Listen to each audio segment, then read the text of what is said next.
아멘. 우리 함께 은혜 받으실 말씀은 마태복음 16장 13절에서 19절 말씀입니다. 마태복음 16장 13절에서 19절 말씀 한 목소리로 읽겠습니다. 시작. 예수께서 빌립보 가이사랴 지방에 이르러 제자들에게 물어 이르시되 사람들이 인자를 누구라 하느냐. 이르되 더러는 세례 요한, 더러는 엘리야, 어떤 이는 예레미야나 선지자 중에 하나라 하나이다. 이르시되 너희는 나를 누구라 하느냐. 시몬 베드로가 대답하여 이르되 주는 그리스도시요 살아계신 하나님의 아들이시니이다. 예수께서 대답하여 이르시되 바요나 시몬아, 내가 복이 있도다. 이를 내게 알게 하니는 혈육이 아니요 하늘에 계신 내 아버지시니라. 또 내가 내게 이르노니 너는 베드로라. 내가 이 반석 위에 내 교회를 세우리니 음배의 권세가 이기지 못하리라. 내가 천국 열쇠를 내게 주리니 내가 땅에서 무엇인지 매면 하늘에서도 매일 것이요 내가 땅에서 무엇이든지 풀면 하늘에서도 풀리리라 하시고. 아멘. 지금 보니까 우리 남아공 가는 비행기가 완전히 막혔더라고요. 전혀 항공편이 없습니다. 한 4월까지. 그래서 이스라엘도 마찬가지일 거고 전쟁 중이니까. 근데 어차피 전쟁은 언젠간 끝날 거고 그럼 또 하늘문이 열릴 텐데, 이스라엘을 혹시 이제 가게 되면 꼭 가야 되는 장소 중에 하나가 이 가이사랴 빌립보라는 지역이에요. 이 가이사랴 빌립보는 이스라엘 땅 중에서 최북단에 있습니다. 단이라고 하는 지역인데 그곳에 있는데, 주님께서 제자들을 이 가이사랴 빌립보 지역으로 데리고 가셔서 거기서 아주 중요한 질문을 하셨어요. 그 사진 좀 준비되어 있습니까? 가이사랴 빌립보가 제가 보면 저 맨 왼쪽에 예전에 그 가이사랴 빌립보라는 지역에 저런 신전들이 있었던 건데, 저 맨 왼쪽에 있는 좀 제일 큰 신전 보이시죠? 동굴 앞에 있는 저기가 누구를 섬기는 신전일까요? 저기는 신전이, 그 옆에 신전이 하나 더, 아니에요. 저기는 가이사를 섬기는 신전입니다. 황제를 섬기는 신전이에요. 그러니까 가이사라 빌립보잖아요. 그러니까 헤롯 빌립이 가이사에게 바친 도시거든요. 근데 가이사를 신으로 섬기면서 신전을 만들고 바친 도시예요. 그리고 그 가운데 있는 저 신전이 이제 판신, 이런 이제 두려움의 패닉이라는 원조, 거기서 나온 그 두려움의 신을 섬기고 쾌락의 신이기도 하면 이제 무도회장도 있죠. 그런 신전이에요. 또 넘겨보면 저게 이제 없어지고 저것만 남았습니다. 저 가이사랴 신전 그 앞쪽에 그 판신을 섬겼던 곳 그 옆쪽 동굴에다가 인신 제사를 한 겁니다. 여자를 떨어뜨리는 거죠. 쭉 떨어져서 이제 죽어야 돼요. 안 죽 이제 아마 이런 식이에요. 그 죽어서 저기서 나오는 물이 이제 그 갈릴리로 흐르고 요단강으로 흐르고 사해바다까지 흘러가고 이렇게 흘러가는 건데, 저기 이제 인신 제사를 드리면서 여자를 던져요. 그러면 슉 떨어져서 죽을 거 아니에요. 그럼 피가 나오겠죠. 그럼 피가 흘러. 언제까지 던지냐? 피가 안 나올 때까지 흘러요. 언제 안 나오죠? 시체가 쌓이면 던져도 안 죽을 거 아니에요. 근데 떨어져서 죽고 또 죽고 또 죽고 피가 흐르면서 이렇게 저주를 했던 그런 신전이죠. 그 앞에서 가이사를 섬기고 판신을 섬기고 온 이스라엘을 덮고 있는 저 우상 숭배 가득한 곳에서 주님께서 제자들한테 물으셨어요. 사람들이 나를 누구라고 하느냐? 사람들이 나를 누구라 하느냐? 그 당시 예수님의 사역이 이스라엘 전역에 퍼지고 거의 슈퍼스타였죠. 그러니까 예수님이 누구이시냐에 관심이 굉장히 많았습니다. 근데 예수님이 누구냐, 정말 예수님이 누구냐라고 그 질문에 바른 대답을 해야 그 인생이 영원한 복이 있지, 대답을 잘못 알고 있으면 여러분 천국도 못 가고 또 이 땅에서도 하나님의 은혜를 못 누리고 사는 거예요. 그래서 예수님이 질문하셨어요. 사람들이 나를 누구라 하느냐? 그때 14절 말씀에 보면 제자들이 사람들이 예수님을 누구라 하는지를 얘기합니다. 읽어보세요. 시작. 이르되 더러는 세례 요한, 더러는 엘리야, 어떤 이는 예레미야나 선지자 중에 하나라 하나이다. 다 선지자라고 얘기한 거예요. 대단하다는 거죠. 예수님의 어떤 인간적인 모습으로 볼 때 그분은 선지자만큼 훌륭한 분이다. 영적인 분이고 대단한 분이다. 지도자다. 이렇게 생각을 한 겁니다. 그런데 여러분, 예수님을 그렇게 대단한 인간이다 라고 얘기하는 것은 거의 사탄의 메시지예요. 그렇게 좋게 봐주는 것 같지만 완전히 적그리스도의 메시지입니다. 이슬람에서도 예수님을 선지자라고 합니다. 그러나 여러분 이슬람에는 구원이 없죠. 그러니까 예수님을 아주 나쁘게 유대교처럼 예수님을 저주할 자라 하든 아니면 예수님을 선지자라 하든 전부 다 예수님을 잘못 알고 결국은 지옥으로 끌고 가는 메시지가 되는 거예요. 사탄의 메시지 같아요. 그래서 예수님은 제자들에게 다시 물었어요. 그러면 너희는 나를 누구라 하느냐? 너희는 나를 누구라 하느냐? 이 질문이 지금 우리에게도 주님께서 하신다고 생각해요. 여러분한테는 예수님이 누굽니까? 여러분과 예수님은 어떤 관계를 맺고 삽니까? 이 질문이 우리 인생을 바꾸는 가장 핵심적인 질문이에요. 내가 예수님을 어떻게 이해하고 있지? 내가 예수님을 어떻게 알고 있지? 나랑 예수님은 어떤 관계에 있는가? 이 질문을 여러분 정확하게 자기 자신한테 던져야 돼요. 그때 16절에 베드로가 아주 명답을 내렸습니다. 16절 시작. 시몬 베드로가 대답하여 이르되 주는 그리스도시요 살아계신 하나님의 아들이시니이다. 아주 정답이에요. 아주 훌륭한 답. 주는 그리스도시요 살아계신 하나님의 아들이십니다. 자, 따라해 보세요. 주는 그리스도시요 살아계신 하나님의 아들이십니다. 이 표현이 마가복음에는 주는 그리스도십니다 라고 되어 있고 누가복음에는 하나님의 그리스도입니다 이렇게 되어 있어요. 그러니까 복음서인데 왜 세 권이 다 다르게 표현하고 있냐, 성경 잘못된 거 아니냐 이렇게 생각할 수 있지만 일단 초점은 내용은 다 같죠. 표현이 다르지만 의도하는 바는 다 똑같아요. 여러분 성경은 받아 쓴 게 아니에요. 불러주고 받아 쓴 책이 아니고 성령의 감동에 의해서 그 사람의 목적, 그 사람의 기질, 그 사람의 성향을 전부 다 고려해서 오류가 없도록 쓴 책이에요. 이게 유기적 영감이라 부르는 거예요. 왜 마가복음은 주는 그리스도시오라고 얘기했느냐? 마가는 로마인들한테 썼습니다. 로마인들한테. 주가 그리스도다 이 얘기예요. 예수님이 그리스도이시다. 왜냐하면 로마는 만신을 섬겼거든요. 마가는 바나바의 조카이기도 한데 베드로의 제자이기도 해요. 베드로의 통역관으로 활동했던 것 같아요. 그래서 베드로가 로마에 갔을 때 마가가 따라갔을 거고 이 마가가 이제 베드로로부터 전수받은 메시지들을 이제 성령의 감동에 쓴 건데 로마 사람들한테 로마 만신을 섬기고 있는 로마 사람들한테 주님이 그리스도이시다. 너희가 구원자를 찾지만 그 주님이 그리스도이시다 하는 걸 강조한 겁니다. 누가복음은 바울의 제자로 알려져 있죠. 이방인의 사도 바울이었고 누가도 이방인 온 인류 일반 사람을 놓고 쓴 건데 그 당시에 일반 사람들은 그 반신 반인 이런 개념이 있었어요. 헤라클레스나 막 이런 그리스 로마시나 이런 것 때문에 그러니까 예수님도 그런 존재 아닌가 이렇게 생각하는 거예요. 그래서 하나님의 그리스도이시다. 하나님이 보내신 그리스도다라는 것을 이제 개념을 구체화하기 위해서 이렇게 기록한 것 같습니다. 어찌 됐든 세 권 다 예수님이 그리스도이시고 하나님의 아들 곧 하나님인 것을 전제로 깔고 있는 메시지들이에요. 마태는 유대인들에게 쓴 복음서이기 때문에 유대인들이 잘 이해하는 메시지를 쓴 거죠. 주는 그리스도시고 살아계신 하나님의 아들이십니다. 그럼 유대인들이 들었던 이 메시지 도대체 어떤 의미냐 하는 걸 좀 알 필요가 있죠. 유대인들의 중요한 전제 중에 하나는 뭐냐면 그리스도 메시아는 사람이어야 돼요. 반드시 사람이어야 한다는 전제가 있어요. 왜냐하면 구원자를 보내신다 했잖아요. 그럼 사람을 보낸다는 얘기고 아브라함의 자손으로 오기 때문에 반드시 사람이어야 돼요. 그래서 지금도 유대인들이 예수님을 메시아로 믿지 않는 이유는 그분은 사람이었고 그래 죽었지 않냐 라고 끝이에요. 그러니까 메시아는 사람이고 살아있는 존재여야 한다 하는 게 그들의 기본 전제거든요. 그래서 유대인들은 지금 현재 어떻게 생각하냐면 과거에 있었던 랍비 아주 훌륭했던 랍비가 우리의 그리스도였다. 그리고 이제 죽었잖아요. 또 다른 랍비를 찾아요. 왜냐하면 그리스도는 살아있어야 하니까. 그래서 그리스도가 계속 바뀐다고 생각하는 거예요. 그래서 지금 예수님이 그리스도시고 살아계세요? 죽으셨어요? 지금도 살아계시잖아요. 유대인들은 예수님의 부활을 인정하지 않기 때문에 믿지 않는 거예요. 또 하나는 이 하나님의 아들이라는 표현의 전제는 하나님이라는 뜻입니다. 하나님의 아들은 곧 하나님이라는 뜻이에요. 여러분 여호와의 증인은 하나님의 아들이라 해놓고 뭐라고 한다고요? 최초의 피조물이라 한다고요. 그건 성경의 기본 전제를 모르는 좀 어리석은 표현이에요. 성경에서 하나님의 아들은 곧 하나님이란 뜻이에요. 자, 요한복음 5장 17절 18절 말씀 보면 읽어보세요. 시작. 예수께서 그들에게 이르시되 내 아버지께서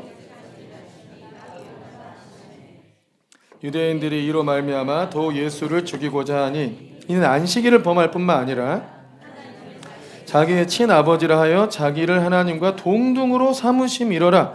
하나님을 자기의 친아버지라 했다 이거죠. 그러니까 하나님을 아버지라고 부르니까 어라? 네가 하나님이야? 라고 반응했다는 거예요. 그러니까 내가 하나님의 아들이다? 이러면 네가 하나님이야? 이런 식으로 해석이 돼요.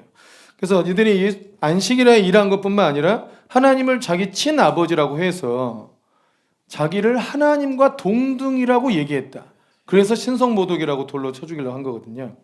그러니까 유대인들의 기본적인 전제에 하나님의 아들이다. 그러면 하나님이라는 뜻이에요. 그러니까 이 표현은 뭐가 들어있어요? 기본적으로 니네 얘기했던 성육신 개념이 들어가 있죠.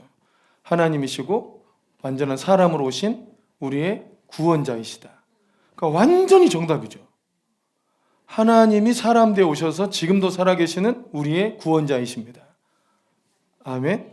완전히 정답이에요. 이거 그럼 사람이 연구해서 알 수 있는 게 아니고 하나님께서 알게 하셨다는 거예요. 너의 육신의 아버지가 알려준 게 아니고 내 아버지가 너한테 알려준 것이다. 주는 그리스도시고 살아계신 하나님의 아들이십니다. 그러나 당신은 하나님이시고 우리에게 사람으로 오신 그리스도이십니다.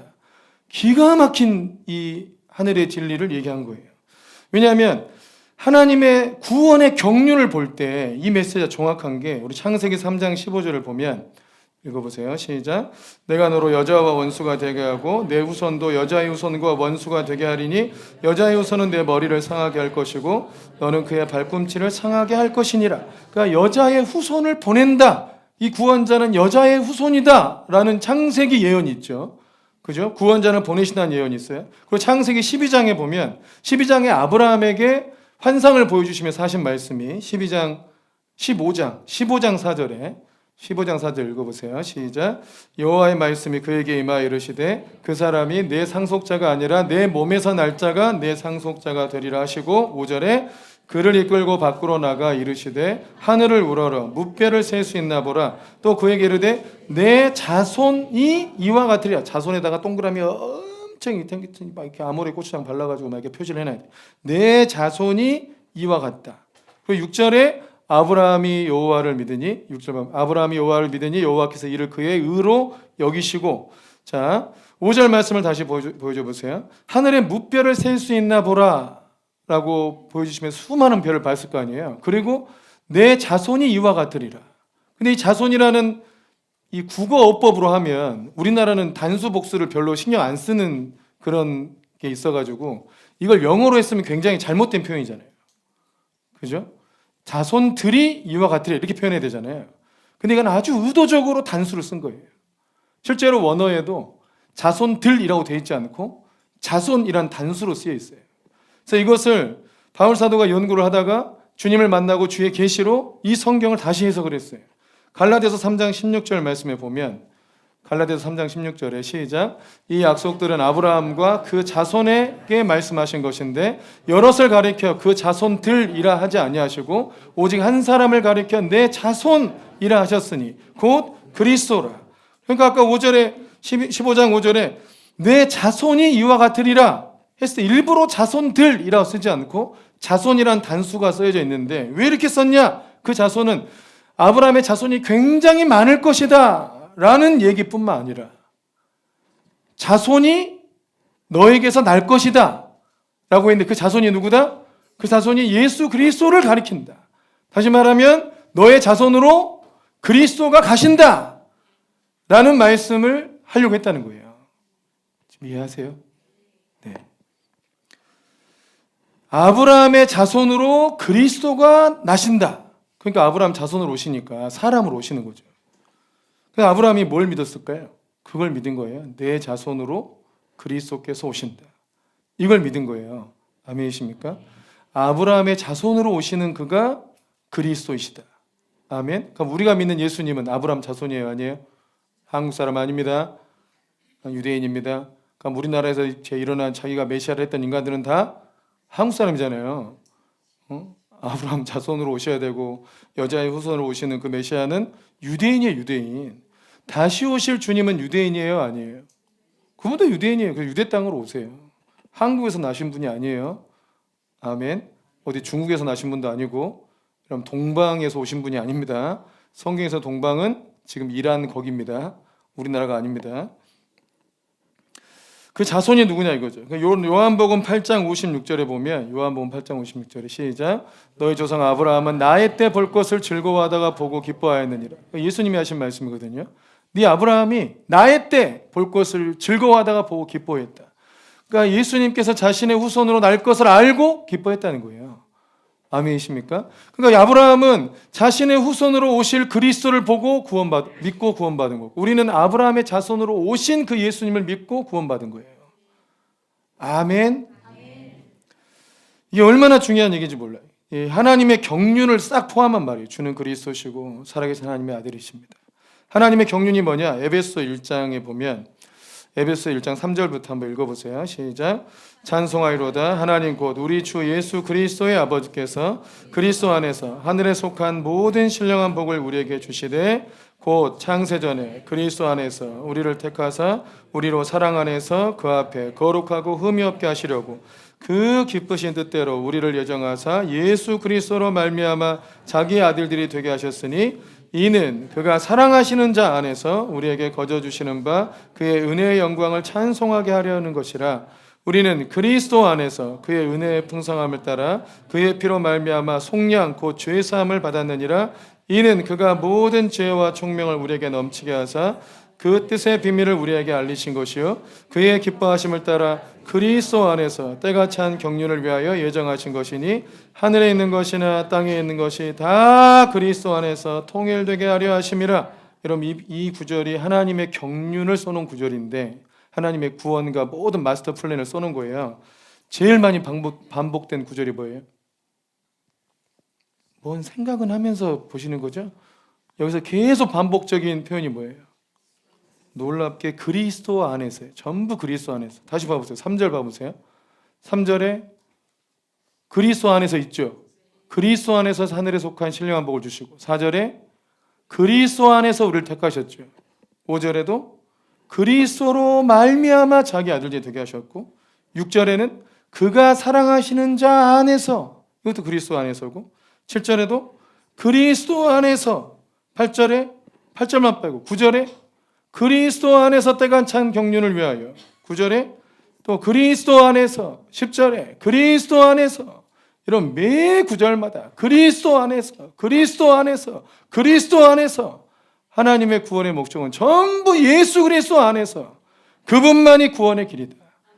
그분이 하나님이 보내신 메시아고 너희도 그분을 통하여 하나님 나라 복을 받고 그분을 통하여 하나님의 자녀가 되고 그분을 통하여 너의 인생의 신령한 복을 다 받는 거다. 오직 그리스도 안에서다.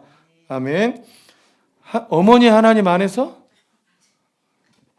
이만희 안에서, 독생녀 안에서, 마리아 안에서 다 마귀의 거짓말이고 오직 예수 그리스도 안에서 우리가 구원받고 하늘의 신령한 복을 받습니다. 그래서 모든 하늘에 있는 것이나 땅에 있는 것이 전부 예수 그리스도 안에서 통일되게 하시고 전부 예수님을 통하여 구원받게 하시고 이 모든 하늘과 땅에 있는 유업을 예수님이 얻게 하시는 것이 하나님의 구원의 목적이에요. 그러니까 이 베드로가 얼마나 기가 막힌 대답을 했냐고. 주는 그리스도시고 하나님의 아들이십니다. 하나님 아버지의 계획이 오직 이 아들 예수 그리스도를 통하여 하늘에 있는 것이나 땅에 있는 것이 다 통일되게 하려고 하시고 예수님을 보냈고 예수님 안에서 신령한 복 받고 이 예수님 안에서 생명을 얻는 거예요. 아멘. 온 세상은 죄로 타락했고 여러분 그 타락한 세상을 끝까지 사랑한 주님이 우리 주님이시고 그 죄인들을 구원할 방법으로 예수 그리스도를 보내신 겁니다. 아멘이시죠? 이거를 안 것이 진짜 복이라고 하신 거죠. 17절 말씀에 보면 17절에 시작. 예수께서 대답하여 이르시되 바요나 시몬아 내가 복이 있도다. 이를 내게 알게 하니는 혈육이 아니요 하늘에 계신 내 아버지시니라. 너의 아버지, 혈육이 아니라 내 아버지, 하늘에 계신 내 아버지가 이걸 알게 하셨다. 예수님이 누구신가에 대하여. 아멘이십니까? 여러분 예수님을 이렇게 믿고 있습니까? 아멘.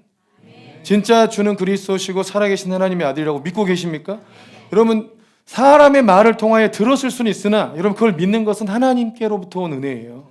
그 믿음을 하나님이 주신 거예요. 이게 하나님께서 우리에게 복 주려고 작정해서 준 거라고요. 예수님 안에서는 다 신령한 복을 받기 때문에. 아멘. 그래서 예수님은 선지자 중에 한 명이 아니고 하나님이시고 그 하나님이 우리의 구원을 위해서 오신 그리스도이시고 그분 안에서 하나님 아버지가 정한 모든 신령한 복을 다 받을 수 있다. 오직 그분만이 우리의 구원주이시다. 아멘. 여러분과는 어떤 상관이 있는지, 정말 예수님이 여러분의 그리스도이시고 하나님의 아들이시고 진짜 그런 관계 속에 있는지를 잘 점검해야 됩니다. 아멘. 진짜 그런 관계 속에 있는지를 잘 점검하면 반드시 나타나는 증거들이 있대요. 두 가지로 주님이 말씀하셨어요. 진짜 그리스도 예수님을 바르게 믿고 있는 사람들에게 반드시 나타나는 두 가지 증거가 있어요. 18절 19절 말씀 보세요. 18절 19절 시작. 또 내가 내게 이르노니 너는 베드로라. 내가 이 반석 위에 내 교회를 세우리니 음부의 권세가 이기지 못하리라. 내가 천국 열쇠를 내게 주리니 내가 땅에서 무엇이든지 매면 하늘에서도 매일 것이요 내가 땅에서 무엇이든지 풀면 하늘에서도 풀리리라 하시고, 첫째가 뭐냐면 음부의 권세가 이기지 못할 것이다. 마귀가 절대로 우리를 지옥으로 끌고 갈 수 없다는 거예요. 여러분, 절대 예수님 잘 믿었는데 지옥 간다? 그런 일은 절대 일어나지 않는다. 예수님만, 이게 여러분, 이게 놀라운 권세입니다. 여러분, 예수님을 믿지 않으면 마귀가 우리 인생을 마음껏 지옥으로 끌고 가기도 하고 죽음으로 끌고 갈 수 있어요. 그런데 우리가 예수님 때문에 마귀가 우리를 지옥으로 끌고 갈 수 없다. 아멘이시죠? 그런데 문제는 믿는다고 생각했는데 지옥 가는 사람들이 많다는 거예요.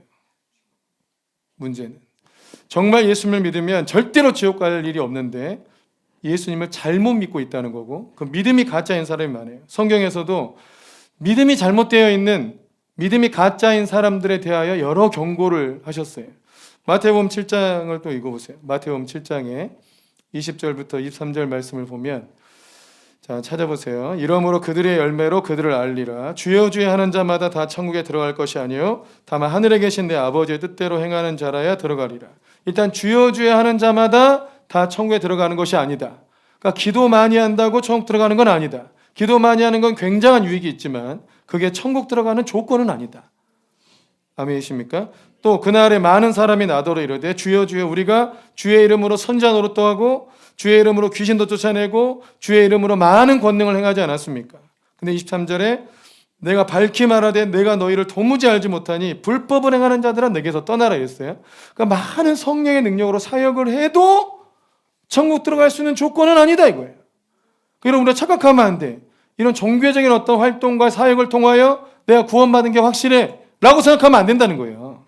왜냐하면 주님이 야 너희 많은 능력을 행했지만 나는 너를 모른다. 이유가 뭐예요? 주님이 보는 기준이 뭐예요? 불법을 행했다는 거예요. 그들이 하나님의 법대로 안 살았다는 거예요. 사역은 많이 했지만 너희는 내 법대로는 안 살았지 않냐. 그러니까 주님은 내 법대로 살아야 진짜 내 백성이다. 여러분, 사역은요 주님을 안 믿어도 할 수 있어요. 찬양인도 주님을 안 믿어도 할 수 있어요. 설교도 주님을 안 믿어도 할 수 있어요. 제가 대학교 때 대형교회에서 찬양인도 한 애들 데려다가 복음 전하니까 이제 내가 주님 믿는다고 하면서 깨달아. 대형교회는 대부분의 사람들 나도 예수님 안 믿고 찬양인도 하고 사는데 전부 다 지옥 갈 거라고 깨닫고 나서요. 수도 없이 많아요. 그런 사람들이. 목사들도 구원받지 못한 사람이 수도 없이 많아요. 예수님을 믿는 것과 설교하는 건 별개의 문제라니까요. 은사가 있으면 해요, 설교는. 근데 진짜 믿음으로 사는 건 다른 문제예요. 그럼 어떤 사람이 구원받냐? 그 마태복음 7장 24절에 보면 그러므로 누구든지 나의 이 말을 듣고 행하는 자는 그 집을 반석 위에 지은 지혜로운 사람이다. 뭐라 그랬어요? 누구든지 나의 이 말을 듣고 행하는 자, 주의 말씀을 듣고 행하는 자, 또 나의 말을 듣지 않고 듣고 행하지 않는 자는 그 집을 모래 위에 세운 어리석은 사람이다. 말씀은 똑같이 들었습니다. 지혜로운 이 반석 위에 집을 지은 사람이나 모래 위에 집을 지은 사람이나 전부 다 하나님의 말씀은 들었어요. 누구는 행했고 누구는 행하지 않았다는 거예요. 그 말씀을 듣고 행한 사람만 비가 오고 창수가 나고 바람이 불어도 그 집이 무너지지 않고, 행하지 않은 사람은 여러분 바람 불면 심판의 때가 오면 다 무너질 거라는 거예요. 하나님의 말씀대로 살고 있는가? 직분을 얻은 것도 중요하지 않고 사역을 하고 있다는 것도 중요하지 않고 기도 좀 많이 하고 있다고 하는 것도 중요하지 않아요. 내가 하나님 말씀대로 살고 있냐가 중요하지. 여러분, 하나님 말씀은 전부 관계입니다. 관계. 내 옆에 사람 남편한테 어떻게 대하고 있는가, 아내한테 어떻게 대하고 있는가, 자녀들을 어떻게 대하고 있는가, 교회를 어떻게 대하는가, 전부 그 관계고 마음에 관련된 말씀들이에요. 그거를 행하고 있느냐. 아무튼 심각해요, 여러분. 또 하나는 바리새인과 세리에 대해서 누가복음 18장 10절 말씀 보면 두 사람이 기도하러 올라가서 한 사람은 바리새인이고 한 사람은 세리예요. 이 바리새인이 서서 기도할 때 뭐라고 기도를 하냐면 주여 나는 저 다른 사람들 토색하고 불의하고 가늠하는 사람들과 같지 않고 저 세리와도 같지 않게 하심을 감사하나이다. 나는 일주일에 2번이나 금식하고 소득의 11조를 드리고 막 잘하고 있지 않습니까 주여. 근데 세리는 감히 눈을 들어 하늘을 바라보지 못하고 가슴을 치면서 주여 나를 불쌍히 여겨주십시오 이랬다 그랬어요. 바리새인은 분리주의자라는 뜻이에요. 뜻 자체가. 그러니까 나랑 너랑 분리해. 나는 너와 달라. 이렇게 한다는 거예요. 그러니까 자기가 자기하고 다른 사람을 분리해. 저 죄인, 저 어리석은 것들, 저 뭐 못 배운 것들, 뭐 저렇게 살고 있는가 하면서 자기 자신을 분리하고 자기는 좀 더 낫다고 생각한다는 거예요. 이런 사람들의 기도를 주께서 듣지 않으신다는 거죠. 오히려 죄인들은 내 기도를 주님이 듣긴 하시겠는가? 이 죄인의 기도를. 근데 주님이 그 기도를 들으신다는 거예요. 그 결론은 뭐냐면 자기를 높이는 자는 낮아지게 되고 자기를 낮추는 자는 높아지게 될 것이다. 자기를 막 스스로 높은 자리에 올리려고 하는 사람들이 있어요. 신앙생활 하다가 저 예수 믿으면 저렇게 되나? 아니 그 사람이 원래 그런 거예요.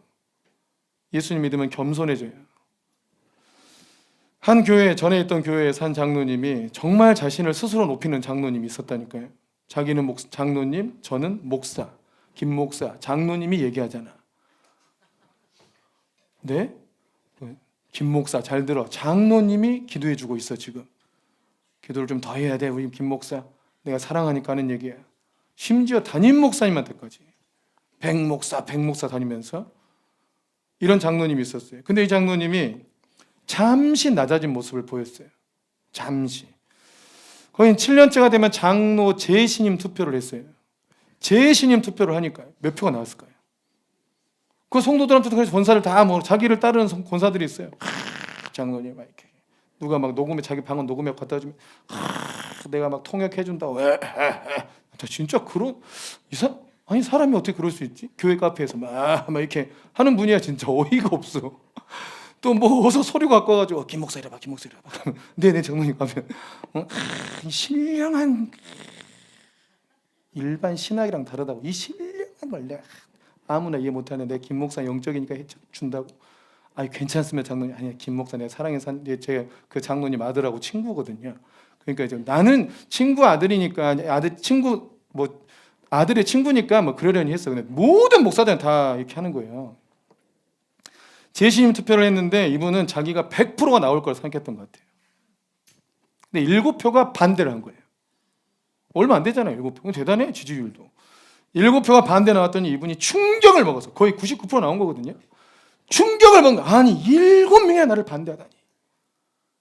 그래서 정말 한 7일 정도 겸손히 사신 것 같아요. 내 7명이 나를 반대하다니. 내가 날 돌아봐야 되겠구나. 한 7일 정도 겸손한 모습으로 있다가 똑같아져.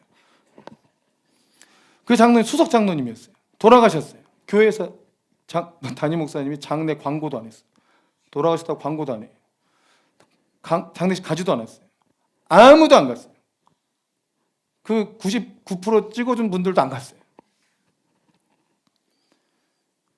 그거 안 왔다가 또 뭐라 하더라고요. 그 잠깐의 충격이 그 교만의 근성을 꺾을 수 없어요. 여러분 자기 자신을 스스로 낮춰야 돼요. 지옥 갔을까요? 천국 갔을까요? 주의 말씀대로 하면 지옥 갔어요. 그분이 성령 사역하고 예언하고 막 집사 때부터 유명했던 분이에요. 근데 여러분 그렇게 살면 안 돼요. 절대로. 자기가 뭐 능력 있다 뭐 있다 그러면 자기를 이렇게 높이고 살면 어떡해. 그건 주님의 사람이 아니에요. 그건. 아멘이시죠? 여러분 우리가 참 좋은 사람은 자기를 낮추는 사람이잖아요. 자기를 낮추는 사람이에요. 아멘. 지금 솔직하게 생각해 보세요. 내가 남편보다 낫다 생각하는 사람. 내가 너무 아까워. 이 사람은 살기에 내가 너무 아까워. 내 남편은 영적이지도 않고 돈도 잘 못 벌고 외모도 너무 자유롭고 막 장난 아니고 막 그냥. 또 남편이 생각할 때 내가 어쩌다 이런 여자를 만나가지고 내 인생 이렇게 꼬여가지고 진짜 내 처자 아니었습니다. 진짜. 정말 이렇게 생각하시는 분들. 그래서 사람 보세요. 평생 괴롭습니다. 지옥, 이 땅에서도 지옥, 죽고 나서도 지옥.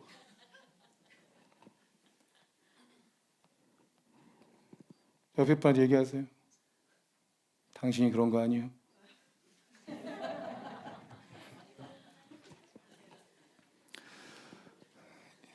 누가 전도를 잘하냐? 겸손한 사람이. 아, 예수 믿으니까 진짜 이 사람 겸손해졌구나. 사람이 달라진대. 왜냐하면 겸손해지는 게 제일 어려워요. 자기를 낮추는 게 제일 어려워요. 누가 한마디 하면 왜? 겸손한 거예요. 누가 담배 내 당신은 또 부부싸움의 특징이더라고. 뭐 남편이 지적을 해. 이것 좀 해 그러면. 그게 좀 이렇게 순종적이고 남편을 존경하는 여인들은 아, 네 죄송합니다. 내가 할게요. 미안해요. 그러니까 넘어간단 말이야. 근데 그대로 돌려가기가 있어. 너나 잘해라 이런 거 있잖아요. 좀 너도 이렇게 하잖아. 너도 이러잖아. 이런 게 꼭 돌려서 까는 분도 있잖아요. 여러분 겸손하기를 축복합니다. 천국에서 만나십시다. 같이 앉아 있는 분들 얘기하세요. 우리 천국에서 봅시다. 그때 마음에 니랑 또 천국에서 봐야 된단 말이야. 막 이런 마음이 있는 분들. 미치겠다. 야, 널 천국에서 영원히 봐야 되냐? 막 이런 마음을 말은 못하지만 있는 분들은 회개하시기 바랍니다. 예. 여러분 또 이게 있어요. 그러니까 여러분 예수님 믿고 교만해지는 건 이상한 거예요. 상당히 질병도 심한 질병이고 구원을 못 받았을 가능성이 높아요. 어떻게 예수를 믿고 교만해질 수가 있습니까? 그건 예수님을 안 믿었을 가능성이 높다고요. 믿는 척하는 거지. 마지막 심판 때도 마태복음 25장에 보면 왼편에 있는 자들에게 저주받은 자들아, 나를 떠나서 마귀와 그 사자들을 위해서 예비된 영원한 불에 들어가라. 그러면서 주님이 뭐라 하셨냐면 너희는 내가 줄일 때 먹을 거 안 주고 목마를 때 마시게도 안 해주고 나그네 됐을 때 영접하지도 않고 내가 헐벗었을 때 옷 입히지도 않고 병들었을 때 날 돌아보지도 않았지 않냐. 나쁜 것들아. 이렇게 하니까 이 사람들이 하는 말이 뭐냐면 여러분 내가 언제 그랬습니까? 이렇게 나왔어요. 우리가 언제 주께서 줄이신 것이나 목마르신 것이나 나그네 되신 것이나 헐벗은 것이나 병든 것이나 옥에 갇힌 것을 보고 우리가 공양을 안 했습니까? 언제 안 돌아봤습니까? 자기는 했다 이거죠. 근데 그 한 거를 주님이 인정 안 한다 이거죠. 자기들은 많이 했는데 주님은 너희가 한 것은 한 게 아니다. 아, 여러분 잘 생각해야 돼요. 예? 왜 그랬냐? 지극히 작은 자 하나에게 하지 않은 것은 곧 나에게 하지 않은 것이다. 주님이 어떻게 이해하는지 잘 봐야 돼. 지극히 작은 자한테 하는 것이 나한테 한 것이지 힘세고 높은 사람한테 하는 건 전부 로비지. 예? 로비지 그 사람을 사랑한 것이냐. 이 한국 교회는 목사한테 잘해야 복 받는다고 하도 주입을 시켜놔가지고 대부분 지옥 가게 생겼어요. 목사한테 잘하면 나는 당연히 천국 가겠지라고 생각하는데 주님이 이 말씀 딱 들이대면서 너 나는 섬긴 적이 있냐? 주님 내가 목사 잘 섬겼잖아요. 엄청 섬겼잖아요. 근데 저기서 가난해가지고 지금 밥도 못 먹고 있는 사람들은 너 생각이나 해봤냐? 그들한테는 눈 한 번 흘기거나 남은 밥을 주는데 자기한테 좀 조금 주면 나 가난하고 멸시하는구나. 딱 이렇게 생각해요. 돈 있는 사람들한테 또 부자들은 안 주면 더 주라 그래. 근데 가난한 사람은 나 무시하는구나 생각해가지고 주란 말도 못해. 더 신경을 쓰지 않으면 안 된다니까요. 더 신경을 쓰지 않으면 안 돼. 근데 주님이 그때 어느 위치에 있다는 거예요? 나를 섬기니까, 이 목사인 나를 섬기니까 주님 잘 섬기는구나 라고 생각한다는 거예요. 그렇지 않고 제일 어려운 사람을 안 섬기니까 주님도 야 얘는 나를 안 섬기는구나 라고 생각을 하신다는 거예요. 여러분 신앙이라고 하는 게 여러분 이놈의 한국교회가 이상해져가지고 한국교회 목사처럼 좋은 직업이 없어요, 여러분. 은퇴를 해도 돈이 나와요. 아세요? 목사는 은퇴해도 돈이 나와. 모르시는군요. 괜히 알려줬네. 퇴직금도 나와, 응급비가 나와요. 원로 목사가 되면 목사 때 받았던 월급의 70%를 지급한다고요. 법으로. 이게 원로 목사 제도예요. 그런 직업이 어디 있어요? 여러분 직장생활 잘하다가 퇴직하면 그대로 계속 돈이 나옵니까? 그것도 죽기까지 나와. 그것도 국민연금 얘기한 게 아닙니다. 예? 최고의 직업이야. 최고의 직업. 여러분 또 막 전통교회에서는 퇴직금이 얼마인 줄 아세요? 담임 목사가 그동안 했던 헌금을 돌려줘요. 담임 목사가 건축하면서 1억 했다 2억 했다 그거 다 돌려줘요. 여러분 오신한생 오래 한 분한테 물어보세요. 이렇게 기가 막힌 직업이 어디 있어? 와 대단하지 않아요? 예? 그게 십자가의 길을 가는 겁니까? 심각해. 여러분 목사들도 거의 지옥 갈 판이고 그 목사가 가르치는 성도는 다 지옥 갈 판이에요. 여러분 목사한테 잘하라고 한 것은 목사가 어려울 때 이 가난하고 헐벗은 사람 속에 속해 있을 때 목사가 어려워서 강연하고 헐벗어. 먹지도 못해. 옛날에 목사 어려우니까 다 집 앞에 감자 삶아서 갖다 놔, 뭐 갖다 놔, 뭐. 이거는 가난한 자를 섬기는 건 괜찮아요. 그건 괜찮아. 선교사님들 어려워. 근데 선교사님들 중에도 포르쉐 타고 사는 사람도 있어요? 거기 후원해야 되나? 차 팔아서 선교하라 그래. 예? 그럼 근데 또 그 목사들한테는 잘하는 사람도 있어. 막 힘 있고 권세 있고 막 교회 크고 이러니까 그 목사님들 잘해. 목사님 잘 섬기면 복 받는다고. 복 택이나 받겠다. 잘 사는데 못 알아 섬겨줘요. 어려운 사람 섬겨주라고 되어 있는데 성경에서는. 그렇지 않습니까? 그래요, 안 그래요? 여러분은 속 시원하잖아요. 그잖아요. 잘 생각해도 그것뿐만 아니라 교회 안에서도 뭔가 힘이 있다, 자리 있다, 부자다. 내가 좀 잘 좋은 관계 맺고 있으면 날 좀 도와줄 수 있을 것 같다. 여러분 전부 그건 섬김이 아니에요. 다 로비야, 로비, 사업이고. 그건 하나님께서 복 받을 일이 아니라고요. 정말 어떻게 도와야 되냐? 내가 도와줘도 나한테 못 갚을 사람들. 예? 근데 또 굳이 좀 지혜로워야 돼. 지혜롭게 하되 대상을 어려운 사람들을 먼저 돕는다 생각을 해야지. 저는 헐벗었나요? 아니요, 살이 너무 쪄가지고 심각해 지금. 못 삽니까? 잘 삽니다. 저한테 너무 잘하려고 할 필요 없어요. 근데 이거 반찬 갖다 준 건 땡큐예요. 우리 집 심각해 좀 그건. 그 반찬에는 헐벗어 있어요. 그건 좀 심각해. 그냥 또 뭐 사랑하는 마음을 막 이렇게 구제 차원이 아니라 그냥 뭐 나 먹는 것 좀 나눠 먹자 이런 거 상관없어. 그런 거 상관없어. 근데 그거 해놓고 내가 주님 잘 섬겼다 이렇게 생각하면 안 되고, 예? 공동체의 어려운 이웃들을 돌아보는 게 우선이라고요. 아멘. 그래서 여러분 이게 유대인들이 잘하는 게 구제잖아요. 구제. 이들이 자기 공동체 안에서 자기 민족들은 잘 살아고 시장에서 금요일 날 한 3시 4시 되면 이들이 사업을 다 접고 안식일을 지키러 가요. 근데 그때 남아있는 걸 바리바리 싸가지고 가지 않고 남아있는 걸 그냥 그 위에 다 놔두고 갑니다. 그러면 다 가고 나면 여러분 구제가 민감한 게 도움을 받는 게 이게 자존심이 상해요. 그래서 누가 가져가나 이렇게 CCTV 막 보고 이러면 안 돼요.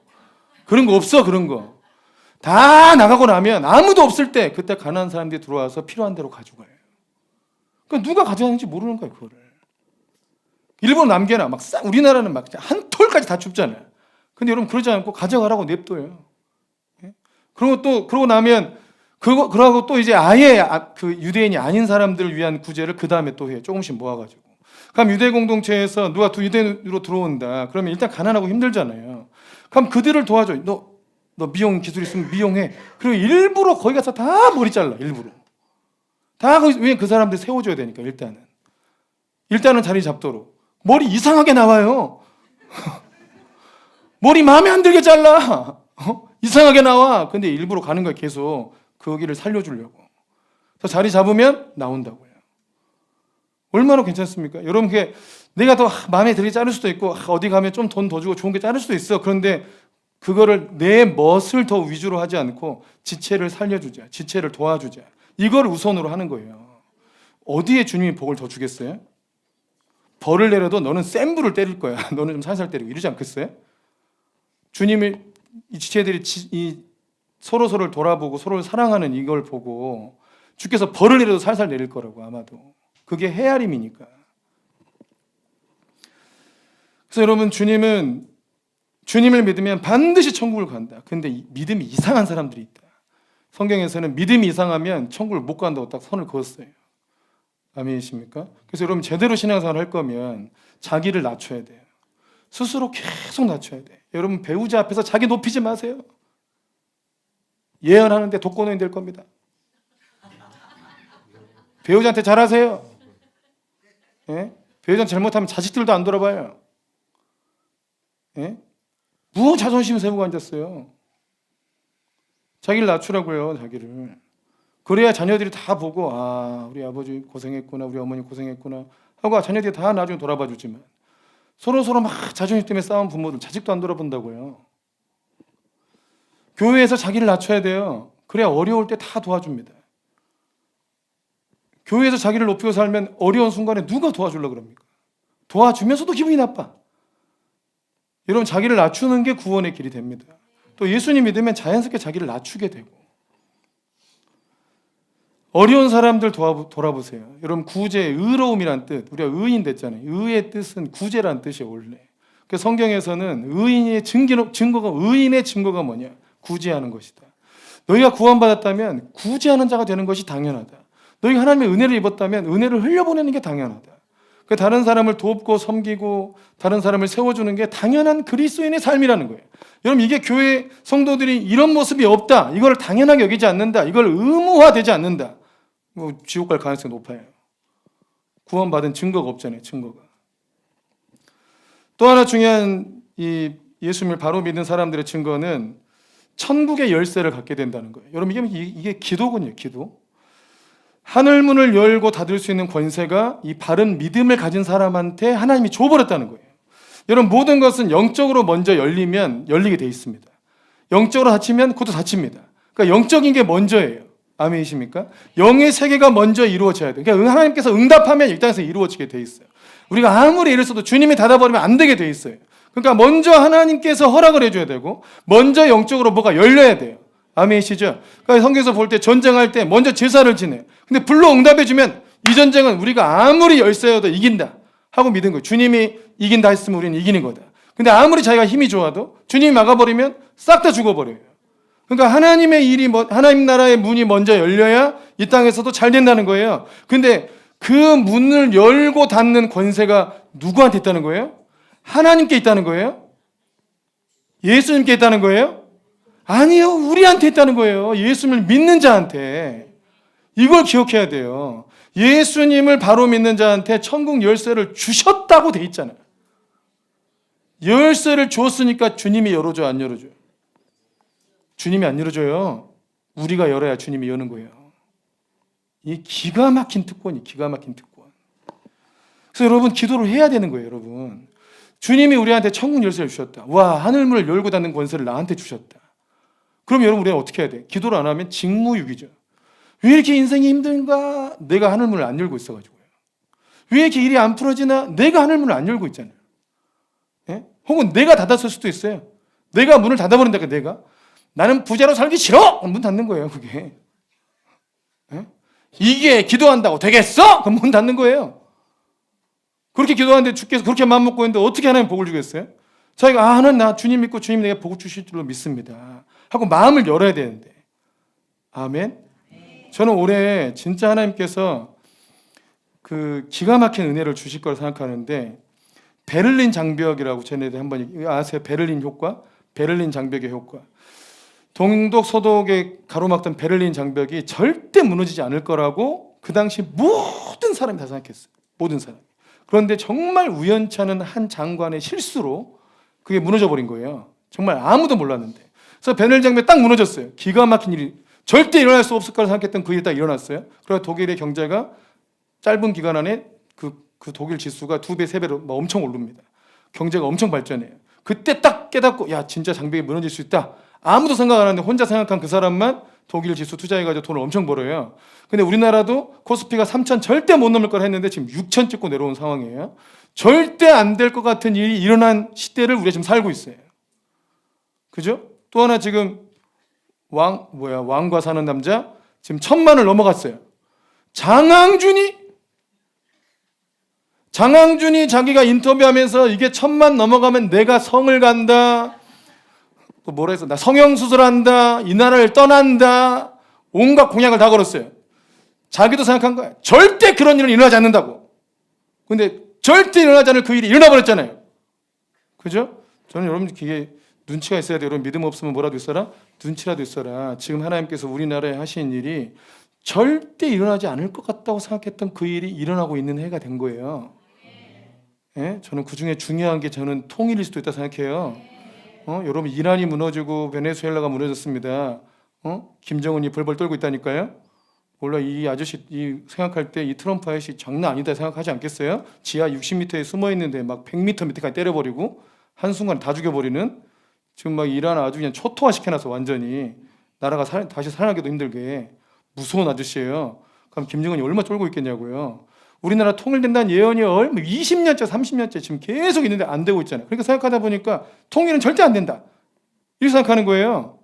그런데 지금 그럴 만한 일들 절대 안 된다고 했던 일들이 일어나고 있는 때라니까요. 내 삶은 절대 안 풀어진다. 내 삶은 절대 안 될 것이다. 그건 절대 이기지 못할 것이다. 이런 것들이 갑자기 풀어지는 때가 와 있어요. 근데 이거를 믿고 있냐 안 믿고 있냐의 차이예요. 고스피가 6천 간다 5천 간다 믿는 사람들이면 투자했을 거 아니에요. 절대 안 믿으니까 안 했지. 여러분, 하나님께서 우리 가운데 은혜를 주신다. 뭔가 역사하신다. 기도해라. 내가 도와주겠다. 내 삶에 무슨 좋은 일이 있겠다고 내가 그 기도식이나 하고 앉았습니까? 라고 생각하면 여러분 그 은혜를 못 누리겠지만, 하나님은 지금 우리에게 새로운 일을 하고 계시고 절대 일어날 수 없다고 생각했던 그 일들을 하고 계신다고요. 아멘. 여러분, 이게 얼마나 중요한 일이냐면, 여러분, 사람을 창조할 때 주님은 대리 통치자로 만드셨어요. 근데 죄 짓고 나서 그 통치권을 마귀한테 뺏겨서 마귀를 통하여 통치하니까 세상이 난리가 난 거예요. 근데 주님이 하나님 백성들을 구원하고 어떻게 했겠어요? 통치권을 회복한 거죠. 네가 기도하라, 네가 선포하라, 네가 믿음으로 말하라. 그럼 내가 하나님 나라의 역사를 풀어주겠다. 이거 아닙니까? 그럼 구원받은 자는 하나님께서 우리에게 원래 주셨던 세상을 다스리는 통치권을 회복하는 것과 개념이 같은 거라는 거죠. 내가 예수님을 진짜로 믿는다면, 주는 그리스도시고 살아계신 하나님의 아들, 전능하신 하나님이라고 믿는다면, 그리고 우리한테 이 하늘문을 열고 닫는 권세를 주셨다고 믿는다면, 여러분, 우리는 기도해야 됩니다. 기도를 안 하고 있는 게 예수님을 안 믿고 있는 겁니다. 꼭 기도를 막 부르짖어서만 하는 건 아닙니다. 근데 부르짖으면 유익이 있기 때문입니다. 잠잠히 호흡해도 좋은 효과가 있습니다. 기왕하는 거 이것저것 다 배워도 좋잖아요. 그래서 하는 거예요. 꼭 기도가 부르짖어야만 되는 게 아니에요. 말을 해야만 하는 기도도 있고 말을 안 해도 되는 기도도 있어요. 생각도 기도예요. 근데 마음속에 주를 바라봐야 돼. 계속 주를 의지해야 되고, 그리고 주의 말씀대로 입을 열어 선포하세요. 입을 열어 선포하는 건 내 생각을 현실화시키는 능력이라고 그랬어요. 믿음을 현실화시킨다. 말을 하는 게 중요해요. 말을 하는 게. 아멘이십니까? 말을 하는 게 중요해요. 마음속으로만 생각하고 있지 말고 말을 하는 게 중요하다고요. 아내가 계속 나 옷 사줘, 옷 사줘, 옷 사줘, 옷이 있을 거다 이러면 듣고 있다 옷을 사주죠. 근데 마음속으로만 생각하면 안 사줘요. 말을 해야 돼, 말을 하는 게 다스림이에요.